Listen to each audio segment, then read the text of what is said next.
Hello students, good morning. देखिए students, पिछली class में हमने आपके लिए एक क्वेश्चन दिया था बेटाओ, और आज पिछली क्लास में जो हमने क्वेश्चन दिया था बेटाओ आज आपके लिए, वो आज की क्लास में हम वो प्रश्न लेकर के आपके सामने प्रस्तुत हुए हैं। तो देखो बेटाओ, टाइम को वेस्ट नहीं करते हुए, इसलिए मैंने इसको पहले से ही रिटर्न कर लिया है बोर्ड पर, पहले से ही नोट डाउन कर दिया बोर्ड पर, जिससे कि हमको टाइम इसको लिखने में नहीं लगे। ठीक है, और मुझे इस बात से बेहद खुशी है कि हमारे बच्चे, हमारे स्टूडेंट्स जो हमारी वीडियो क्लासेस को देख रहे हैं बेटाओ, सारे स्टूडेंट्स बड़े ही इंटेलिजेंट हैं, बड़े ही होशियार हैं। कमेंट आता है बिल्कुल फिक्स आता है, इसलिए आपको इसको समझने में बिल्कुल भी टाइम बिताओ नहीं लगेगा। ओके स्टूडेंट, तो चलिए अपनी कहानी अपन स्टार्ट करते हैं। आज की कहानी लेके चलते हैं हम ब्राइडग्रूम वांटेड की तरफ। तो देखो, अपने जो क्वेश्चन बेटा छोड़ा था, you are Priya Bansal, you work as an accountant in a company, यानी कि तुम प्रिया वंशल हो, you work as an accountant, तुम एक अकाउंटेंट के रूप में कार्य करती हो इन ए कंपनी, एक कंपनी में। नाउ अब you seek a suitable match, अब तुम एक उचित मेल की तलाश कर रही हो। शो, इसलिए ड्राफ्ट एक क्लासिफाइड एडवर्टीजमेंट, इसलिए एक वर्गीकृत विज्ञापन लिखिए, टू बी पब्लिश, प्रकाशित करने के लिए इन ए न्यूज पेपर, एक समाचार पत्र में। ओके स्टूडेंट, तो प्रश्न आप समझ गए होंगे अच्छी तरह से। एडवर्टीजमेंट पब्लिश करने वाली कौन है बेटाओ? प्रिया वंशल। इसका जॉब क्या है बेटाओ? अकाउंटेंट। ओके, जब हम प्रश्न को पढ़ेंगे तो प्रिया को क्या चाहिए बेटाओ? बर। तो वेरी गुड बेटाओ, आपने टाइटल डाल दिया ब्राइडग्रूम वांटेड, बर चाहिए। आंसर के सामने ये लिखना नहीं भूले बेटाओ, बिल्कुल भी एक मैट्रिमोनियल एडवर्टीजमेंट, ये मैंने आपको पहले बता चुका हूँ कि क्यों आपको ये क्यों लिखना है।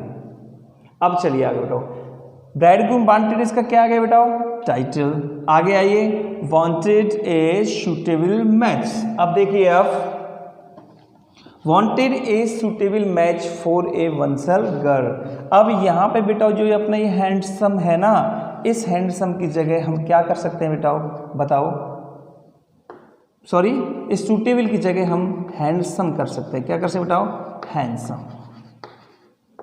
Okay students, suitable match for a Bansal girl. तो देखो, विज्ञापन जारी करने वाले की केवल हमने गोत्र का नाम लिखा और वंश विज्ञापन निकालने वाली कौन है बेटाओ? लड़की।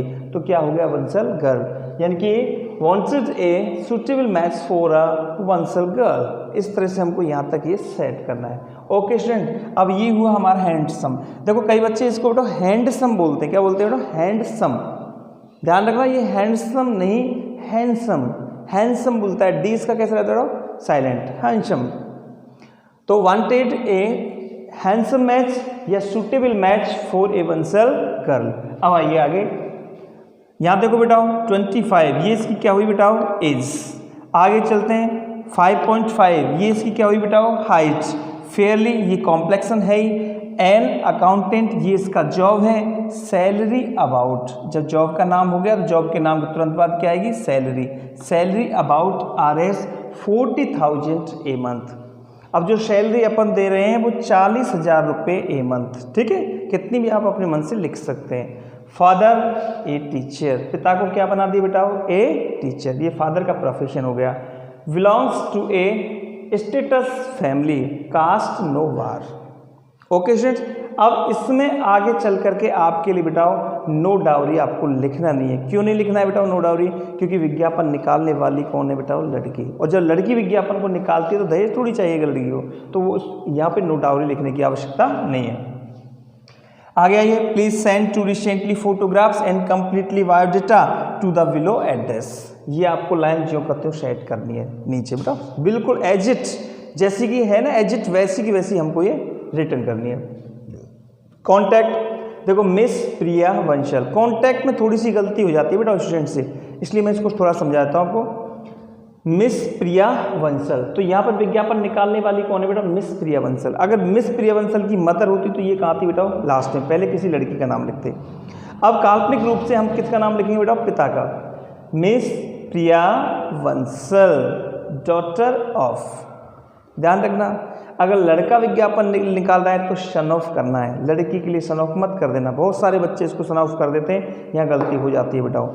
ये आपको डॉटर ऑफ प्रमोद बंसल इस तरह से करना है। नीचे 105 अरावली बिहार और अलवर। एड्रेस हम जब क्वेश्चन में नहीं दिया हुआ है तो हम अपने मन से बेटा कोई भी एड्रेस वगैरह लिख सकते हैं। ओके स्टूडेंट्स, और मोबाइल नंबर आपको मैंने बता ही दिया कि मोबाइल नंबर हमें पूरा नहीं लिखना है, केवल 5 या 6 डिजिट्स करनी है, बाकी का आपको क्रॉस लगा देना है। ओके स्टूडेंट्स, तो ये देख लो। अगर इसमें और भी कोई दिक्कत आपको आए बेटाओ तो आप मुझसे कमेंट में लिख देना, मैं आपको बता दूंगा। ओके बेटाओ, आगे चलिए, आगे लेके चलते हैं हम अपनी कहानी को आगे। आइए स्टूडेंट्स, ठीक है बेटा, इसको नोट डाउन कर लेना, वीडियो को पॉज करके उसी जगह फटाफट से, कोई दिक्कत नहीं। अब देखो, केवल 1 मिनट और लूँगा मैं बेटाओ आपकी, फिर हम अपनी कहानी आगे चलेंगे।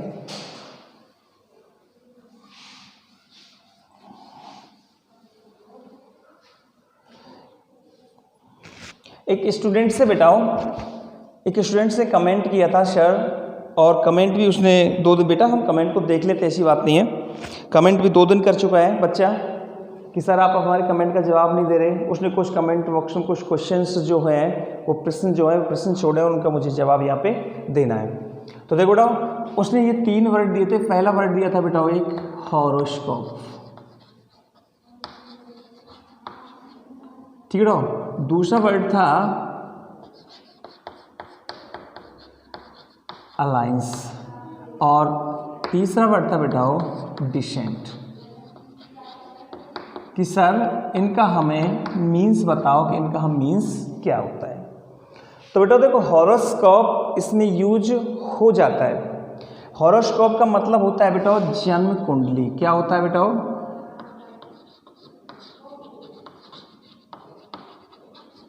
जन्म कुंडली। इसे हम बेटा जन्म पत्री भी कह सकते हैं। अब जैसे किसी का नाम, वैसे तो नाम प्रमोद बंसल है, कि जन्म पत्री के अनुसार हो सकता है उसका नाम कोई प्रकाश हो, ठीक है। इस तरह से जन्म पत्री के अनुसार फिक्स नाम दे देते हैं। अब जन्म पत्री में कई बार क्या होता है बेटा, जैसे कि सन, मून, स्टार्स, ये होते हैं बेटा ग्रह नक्षत्र। ग्रह नक्षत्रों की बात चली जाती है, मेरा सन मून मंगल में है, मेरा स्टार्स बुध का है, ट्यूसडे का, इस तरह से इसमें कुछ बात आती है। लेकिन ये चीज़ आपको ऐड करने की आवश्यकता नहीं है मेरे बेटाओ, ठीक है, ध्यान रखना इस चीज़ को। अगर ये बेफालतू की चीज़ें हैं, अगर आप लिखना चाहो तो सन इन ट्यूसडे, मून इन संडे, इस तरह से हम इनको सेट कर सकते हैं। अलायंस, अलायंस का मतलब होता है बेटा मैरिज बॉन्ड या बॉन्ड ऑफ मैरिज।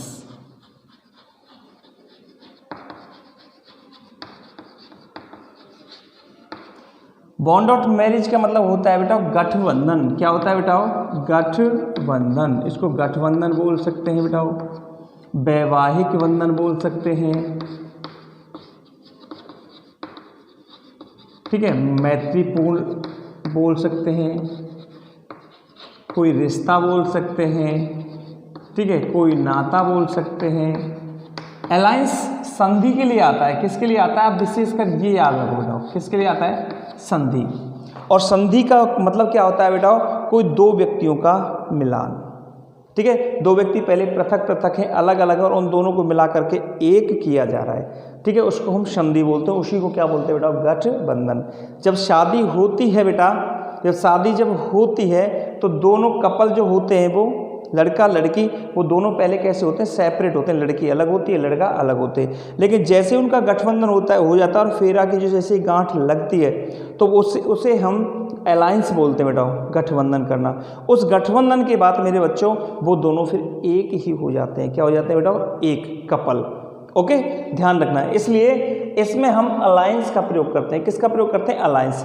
अब अलायंस का प्रयोग हम कैसे करते हैं वो भी मैं आपको थोड़ा सा समझा देता हूँ बेटा। जैसे हमने यहाँ पे किया वांटेड ए सूटेबल मैच, ये हमने किया है यहाँ से लेकर के, और ये वांटेड आ सूटेबल।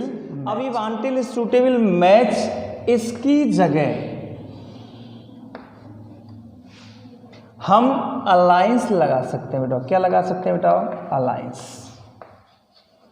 और अलायंस के आगे हमको एक शब्द जोड़ना पड़ेगा अपनी तरफ से, इनवाइटेड। ठीक है, अलायंस के आगे हमको एक चीज जोड़नी पड़ेगी, अलायंस इनवाइटेड। जैसे वांटेड इज सुटेबल मैच, इसकी जगह हम सीधा कर सकते हैं alliance invited for a Bansal girl. Okay, यानी कि वैवाहिक संबंध के लिए, वैवाहिक बंधन के लिए बंसलगढ़ ने आमंत्रित किया। ओके, तो इस जगह बेटा बिल्कुल घबराने की आवश्यकता नहीं है, हम अलायंस का प्रयोग कर सकते हैं। ओके, ठीक है बेटा। अब तीसरी चीज आती है बेटा डिसेंट। किसकी आती है बेटा? डिसेंट। अब डिसेंट का अर्थ होता है बेटा शालीन। क्या होता है? शालीन। शालीन का अर्थ होता है बेटा सभ्य, जिसको अपन एजुकेटेड बोलते हैं। वो मैंने आपको पहले बोल दिया था बेटा कि हम educated family, belongs to a reputed and educated family, ऐसे हम लिख सकते हैं। अब डिसेंट के लिए शालीन, ये बेटा बिहेवियर के लिए आता है, बिहेवियर, व्यवहार के लिए। अब जैसे हम यहाँ लिखा अपन ने फेयरली, कहाँ लिखा? ये ला फेयरली। अब फेयरली की जगह हम यहाँ पे डिसेंट बिहेवियर कर सकते हैं, कोई दिक्कत वाली बात नहीं है। फेयरली तो आएगा ही, फेयरली अपनी जगह है कॉम्प्लेक्सन में। या बिहेवियर के लिए डिसेंट बिहेवियर, ये चीज और हम इसमें बढ़ा सकते हैं। ऐसे तो जैसे हम ये भी बढ़ा सकते हैं स्लिम। क्या बढ़ा सकते हैं बेटा? है स्लिम है, पर शरीर कैसा है बेटा? ठीक है, बॉडी कैसी है? स्लिम है। तो ये भी हम बढ़ा सकते हैं अपनी तरफ से। कोई यदि शब्द आपको कुछ और लगे तो वो आप सेट इसमें कर सकते हैं। ओके स्टूडेंट्स, मैंने आपको इसको इतना ज़्यादा बड़ा इसलिए नहीं किया बेटा क्योंकि अपन को सिर्फ 50 वर्ड्स चाहिए। कितने चाहिए बेटा? 50 वर्ड्स। अब ये 50 वर्ड्स आप चाहे मेरे यूज कर लो, चाहे आप अपने यूज करो, किसी भी तरह से, लेकिन जो फॉर्मूला मैंने आपको बताया है वो एकदम से फिक्स फॉर्मूला है। ओके बेटा, अगर आप इनको लिखना चाहें तो इनको लिख सकते हैं, नहीं तो कोई आवश्यकता इनकी नहीं है। ओके स्टूडेंट्स, चलिए, तो I hope you got it. Okay students, शायद आपकी समझ में पूरी तरह से आ गया होगा। अब हम अपना अगला वाला चैप्टर लेके चलते हैं, और अगला वाला चैप्टर आपको अच्छे से ध्यान होगा। अगला वाला हमारा क्या है बेटाओ? Educational advertisement. चलिए, अब एजुकेशनल एडवर्टीजमेंट हम आज पढ़ाते हैं।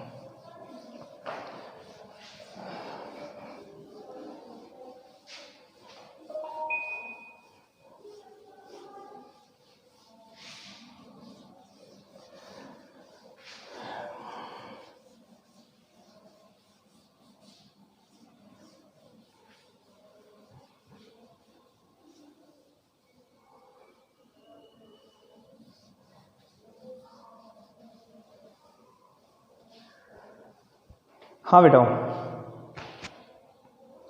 चलिए अपना दूसरा वाला एजुकेशनल एडवर्टीजमेंट।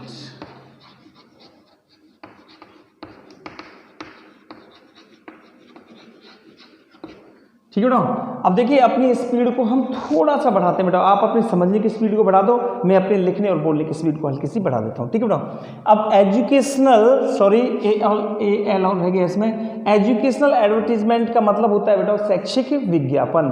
अब ये जो शैक्षिक विज्ञापन होते हैं बच्चों, ये किससे रिलेटेड होते हैं? आप अच्छे से जानते हैं। रिलेटेड किससे होते हैं बेटा? एजुकेशन से। किससे रिलेटेड होते हैं? एजुकेशन से, शिक्षा से संबंधित होते हैं। अब बात करें इसमें प्रचार प्रसार किसका होता है, यानी कि पब्लिसिटी किसकी होती है बेटा? इसमें पब्लिसिटी ऑफ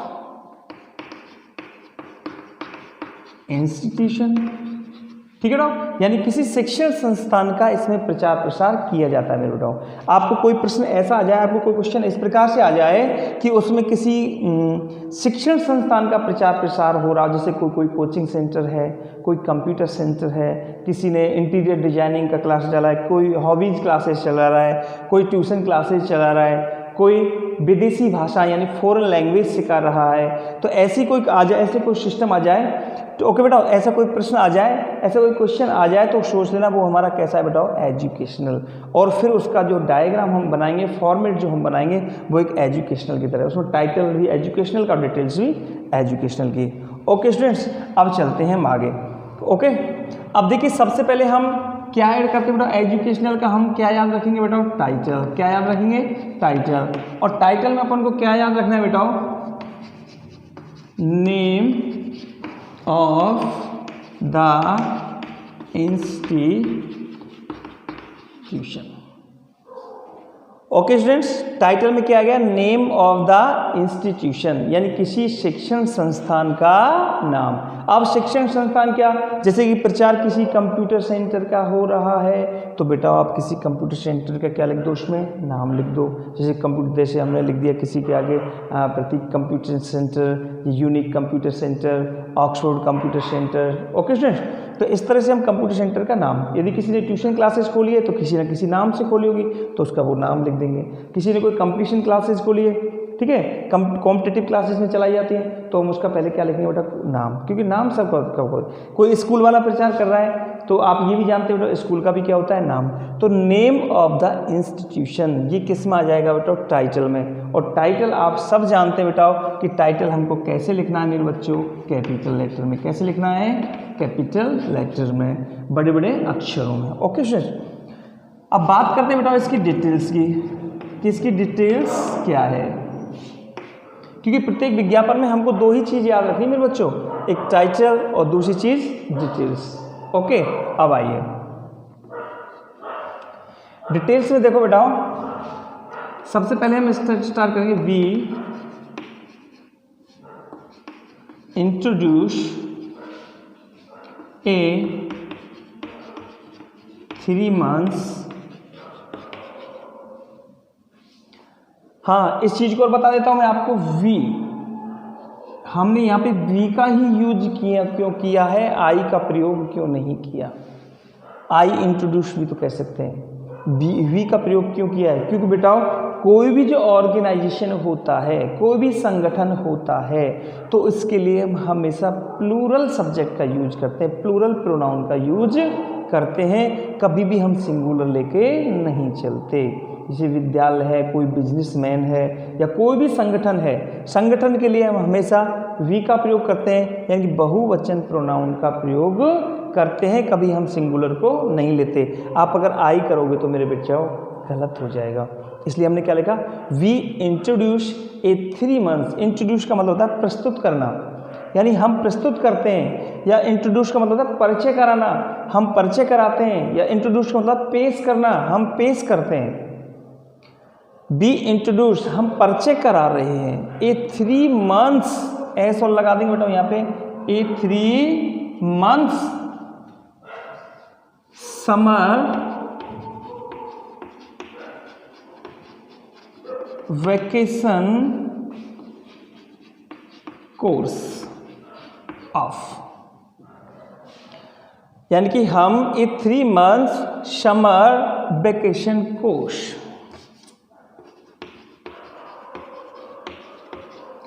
ओके बेटा, अब देखो यहाँ पे समर वैकेशन कोर्स यानी गर्मियों की छुट्टियों का 3 महीने के कोर्स का हम परिचय करा रहे हैं। ओके स्टूडेंट्स, तो देखो यहाँ पे आप सर कहीं दिमाग में अब क्या आपके में आ जाए कि सर अगर स्कूल से संबंधित आ गया तो हम कैसे लिखेंगे, स्कूल कोई गर्मियों की छुट्टियों में ही चलता है क्या, स्कूल तो पूरी साल चलता है, शायद पूरे सत्र चलता है। तो देखो बेटा ध्यान रखना, मैंने आपको शुरू में बताया था कि विज्ञापन कोई भी व्यक्ति अपना विज्ञापन निकाल सकता है, एक गोलगप्पे वाला भी निकाल सकता है, एक पान की दुकान वाला भी निकाल सकता है, एक कपड़े वाला भी निकाल सकता है, एक कबाड़ी की दुकान वाला भी अपना प्रचार कर सकता है, यानी कि कोई भी अपना प्रचार, हलवाई भी अपना प्रचार कर सकता है, कोई भी अपना प्रचार कर सकता है। लेकिन बेटाओ जब हम एग्ज़ाम देते हैं तो एग्ज़ाम में कुछ चीज़ ऐसी होती है बेटाओ जो रिकॉग्नाइज्ड होती है, ऑथेंटिक होती है।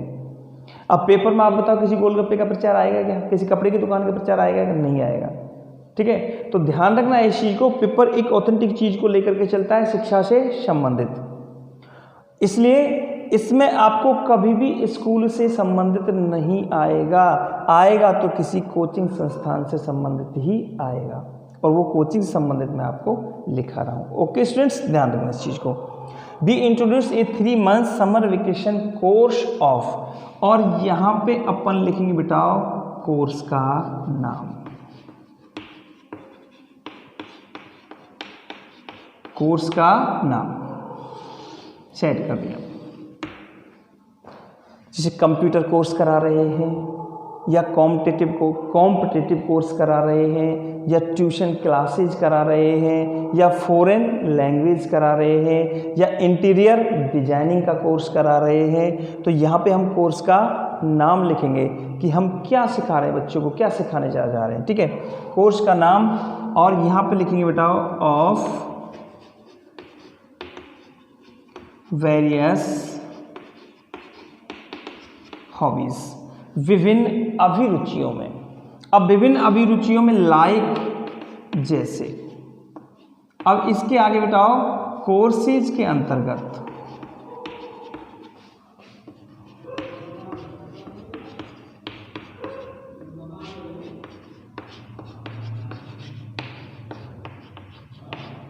विभिन्न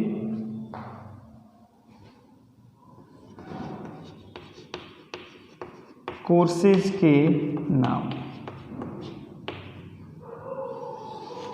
कोर्सेज के अंतर्गत विभिन्न कोर्सेज के नाम, ये दो चीज आपको अपने मन से लिखनी है, कोर्स और कोर्सेज के अंतर्गत विभिन्न कोर्सेज के नाम। अब अभी आप ये कहोगे सर कि कोर्सेज के अंतर्गत विभिन्न कोर्सेज के नाम क्या चीज़ होगी, तो देखो जैसे यहाँ पे लिखा बेटा अपने कंप्यूटर कोर्स, हम कौन सा कोर्स करा रहे हैं, कंप्यूटर।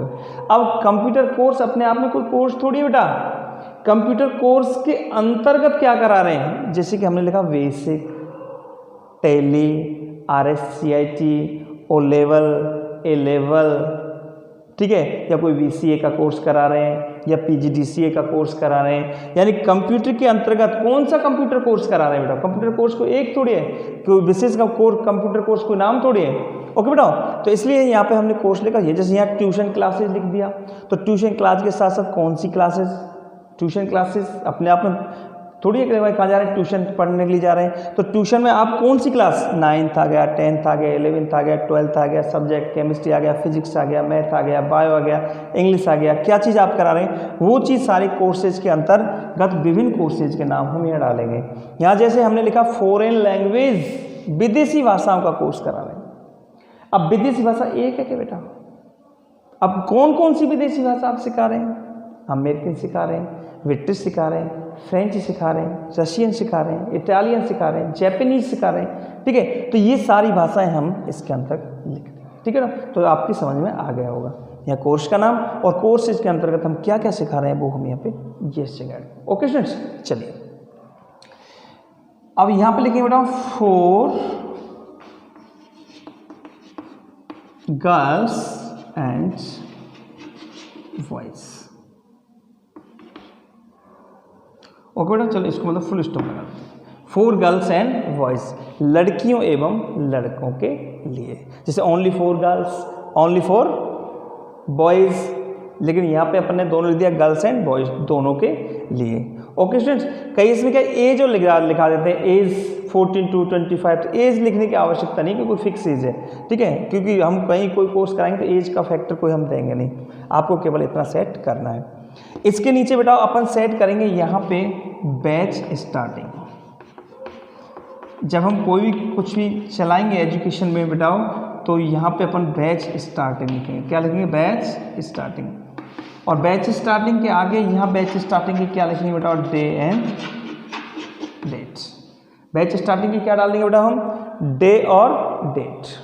ओके स्टूडेंट्स, चलिए आप इसको थोड़ा सा नोट डाउन कर लो क्योंकि यहाँ थोड़ा सा नीचे पड़ेगा, मैं आपको ऊपर सेट करूँगा इसे।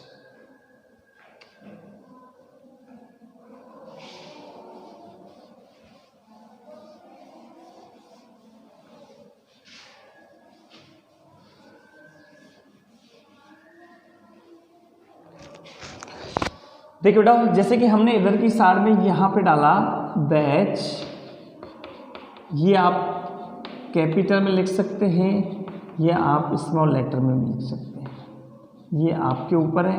कोई विशेष इसमें फोर्स नहीं है, विशेष इसमें बाध्यता नहीं है। बैच स्टार्टिंग, अब बैच स्टार्टिंग के सामने हम बैच स्टार्टिंग का क्या लिखेंगे बेटाओ, डे, और बैच स्टार्टिंग की क्या लिखेंगे बेटाओ, डेट। बैच स्टार्ट हो रहा है। अब बैच स्टार्ट का डे और डेट, ये दोनों की दोनों चीज़ें हमको सेट करनी है बेटा। सपोज दैट जैसे कि बैच स्टार्ट कर रहे हैं हम 1 अप्रैल से, तो यहाँ पे आपने जैसे कोई भी डे डाल दिया, और डे डाल दिया क्या बेटा, मंडे। क्या डाल दिया, मंडे। और मंडे के आगे यहाँ डाला हमने 1 अप्रैल। क्या डाला? 1 अप्रैल 2020। ये हमने बैच स्टार्टिंग के सामने डे और डेट डाल दिया। सपोज मान लो कि प्रश्न में आपको कोई बैच स्टार्टिंग की डेट नहीं आएगी बेटा, अपने मन से आपको सेट करनी पड़ेगी। अब ये बैच स्टार्टिंग की जो डेट है बेटा, इसके नीचे हमको एक लाइन सेट करनी है बेटा, एप्लीकेशन फॉर्म्स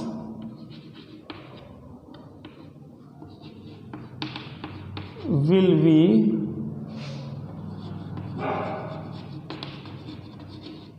अवेलेबल फ्रॉम। अब ये एप्लीकेशन फॉर्म्स जो हैं, यानी कि प्रीवियस लेने से पहले जो फॉर्म भरे जाते हैं, आवेदन पत्र बोलते हैं इनको, प्रार्थना पत्र। Application forms will be available from, यानी आवेदन पत्र विल बी अवेलेबल, उपलब्ध होंगे फ्रॉम। अब इसमें देखो फ्रॉम टू का प्रयोग होगा। किसका प्रयोग होगा? फ्रॉम टू का। और फ्रॉम टू का प्रयोग कब करते हैं हम? समय से पहले, से तक। ठीक है, जैसे 5 तारीख से 15 तारीख तक, 9 तारीख से 16 तारीख तक, इस तरह से बेटा हमको दिनांक डेट में सेट करना है। जैसे फ्रॉम, अब फ्रॉम के बाद हमको बेटा उस डेट सेट करनी है बैच स्टार्टिंग।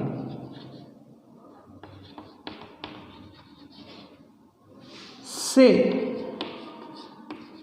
8 से 10 दिन पहले की डेट, 8 से 10 दिन पहले की डेट।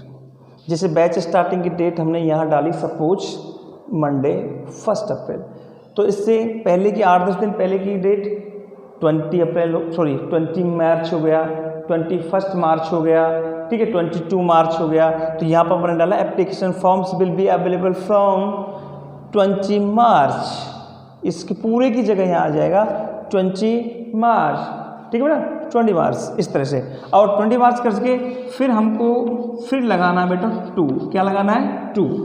और 2 के बाद प्लस, उसके बाद फिर बैच स्टार्टिंग की डेट से 1 दिन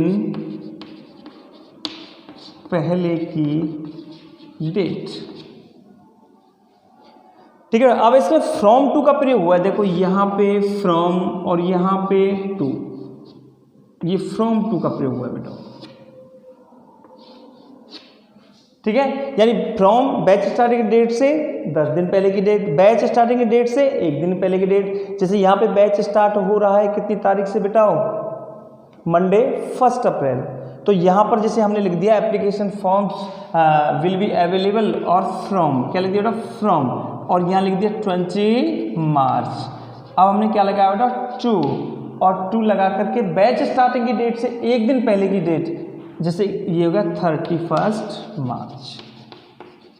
अब इतना सेट करना है हमको, application forms will be available from 20 March two 31 March. Okay बेटा, ये आपको थोड़ा सा ध्यान रखना है।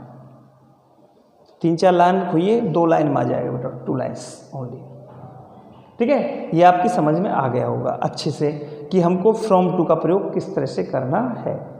ओके, अब यहाँ पे बेटा हम प्लस टाइम भी लिख सकते हैं, बिटवीन, इसको तो मैं फिक्स ही लिखा देता हूँ, बिटवीन 9 AM एंड 2 PM, यानी कि सुबह 9 बजे से 2 बजे के बीच में। इसका तो मैंने टाइम आपको फिक्स लिख दिया, फिक्स लिख दो, कोई दिक्कत नहीं है। ठीक है, यानी सुबह 9 से 2 के बीच में इतने तारीख से इतने तारीख तक आवेदन पत्र उपलब्ध होंगे। अब ये जो फ्रॉम के बाद डेट और 2 के बाद डेट, ये दोनों डेट आपको बेटाओ बैच स्टार्टिंग की डेट के अकॉर्डिंग सेट करनी होंगी कि हमने बैच स्टार्टिंग की डेट क्या लिखी है। ओके स्टूडेंट, अब चलिए आगे। इसके जस्ट नीचे फिर यहाँ पे अपन सेट करेंगे बेटाओ seat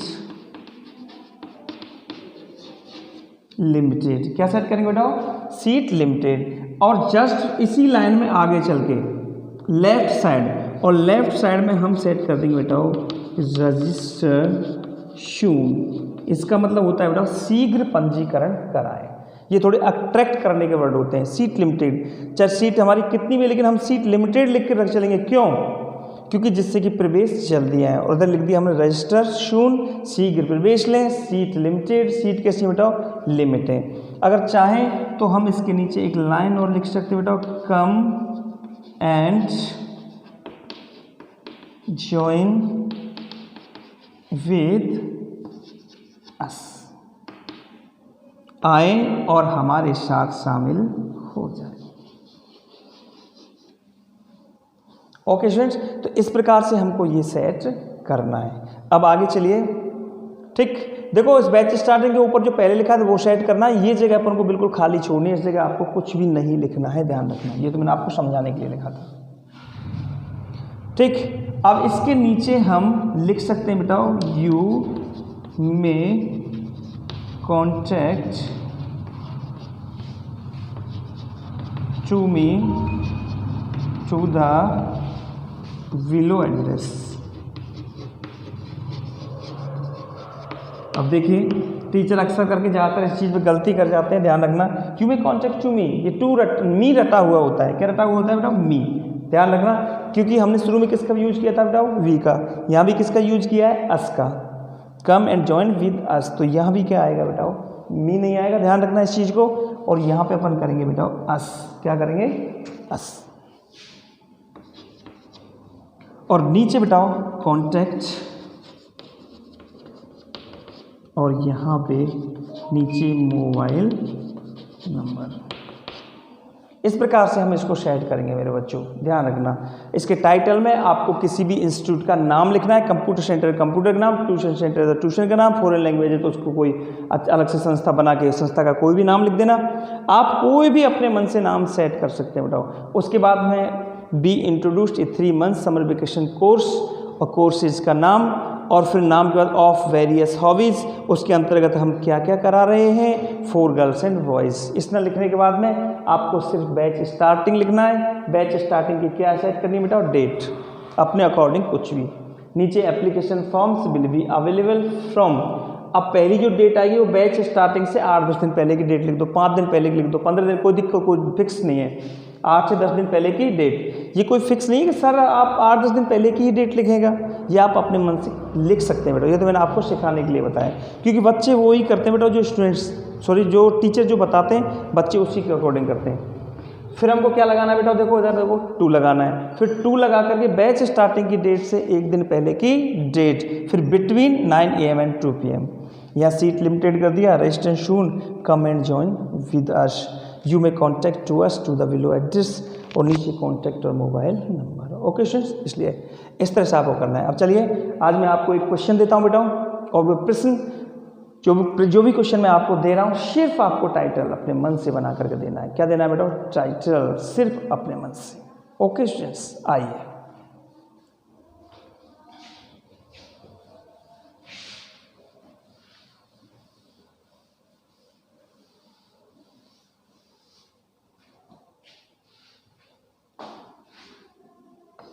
Question first, you want to start a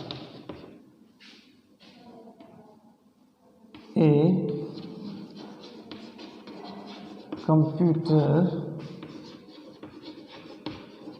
center for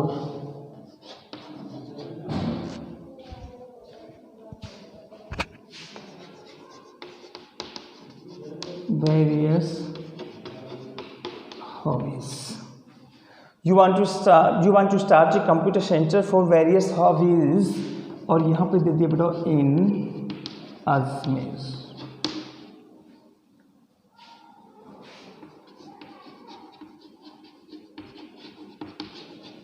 You want to publish in a newspaper.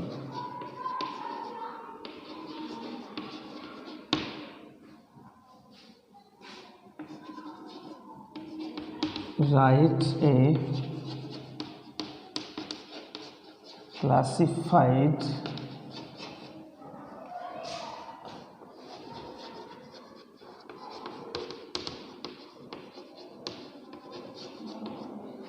Marriage with details.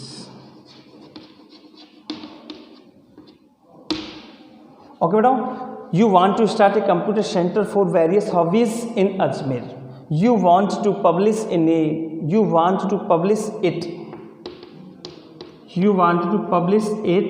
in a newspaper. आप इसे एक समाचार पत्र में प्रकाशित करना चाहते हो तो right A classified advertisement with details. तो पूरी डिटेल्स के साथ आपको एक वर्गीकृत विज्ञापन लिखना है। ओके स्टूडेंट्स, और ये आपको कमेंट बॉक्स में फिक्स करना है। ओके बेटा, तो देखो आज के लिए बस हम इतना है कराएंगे। कल अगली क्लास में फिर हम इसके दोनों के दोनों क्वेश्चन एक साथ लेकर के कल की क्लास में पूरा हो जाएगा। ओके स्टूडेंट्स, दोनों की दोनों क्वेश्चन लेकर के कल की क्लास में हम आपके सामने फिर प्रस्तुत हो रहे हैं। तो आज के लिए बस यहीं पे बता दीजिए बेटाओ। ओके बेटाओ, खुश रहो, आबाद रहो, पढ़ाई करते रहो बेटाओ। Okay, good, eat, drink and to merry. चाओ।